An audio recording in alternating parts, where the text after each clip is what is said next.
Les véhicules automobiles actuels possèdent un embrayage qui permet d'assurer et d'empêcher la transmission de l'énergie entre le moteur et la boîte de vitesse.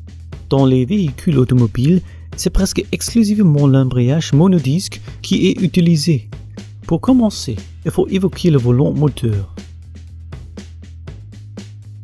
Il est relié au moteur par le vilebrequin. Le volant moteur possède une denture extérieure pour la phase de démarrage du véhicule. Lorsque l'on tourne la clé de la voiture ou que l'on appuie sur le bouton de démarrage, le moteur est lancé à l'aide de la batterie par le pignon. Une fois que le moteur fonctionne avec le carburant, le volant moteur continue à tourner sans le pignon. Le volant moteur possède une garniture de friction. Le disque d'embrayage possède des garnitures de friction similaires des deux côtés.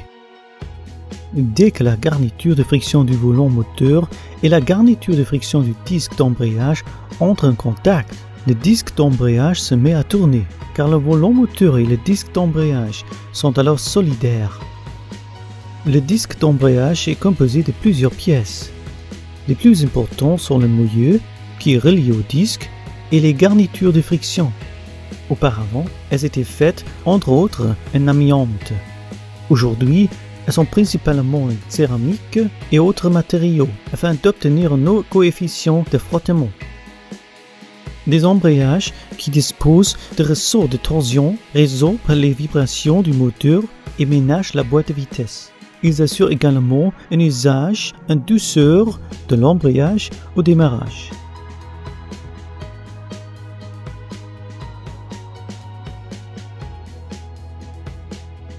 C'est par l'arbre d'entrée de boîte que le disque d'embrayage est relié à la boîte de vitesse qui fait tourner les roues. Et ce n'est que quand le disque d'embrayage est en contact avec le volant moteur que la boîte de vitesse fait tourner les roues du véhicule.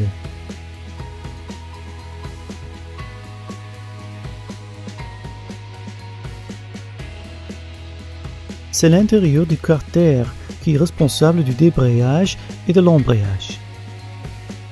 Il est fermement relié au volant moteur et bouge donc toujours en accord avec le volant moteur. En observant plus précisément l'intérieur, tout devient clair. Une butée d'embrayage se trouve devant un diaphragme. Dès que la butée d'embrayage agit sur le diaphragme, la partie intérieure du diaphragme est poussée vers le disque d'embrayage, tandis que la partie extérieure du diaphragme bouge dans la direction opposée.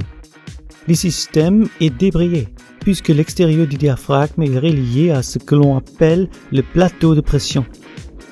Le plateau de pression est relié au carter de façon flexible par des ressorts à lame. Ainsi, le disque d'embrayage peut être coincé entre le volant moteur et le plateau de pression. Ou bien, la butée d'embrayage bouge le diaphragme de façon à ce que le volant moteur et le plateau de pression ne soient plus en contact direct avec le disque d'embrayage. L'énergie de rotation du moteur qui est produite est donc transmise à la boîte de vitesse quand le volant moteur et le disque d'embrayage sont fermement reliés les uns aux autres.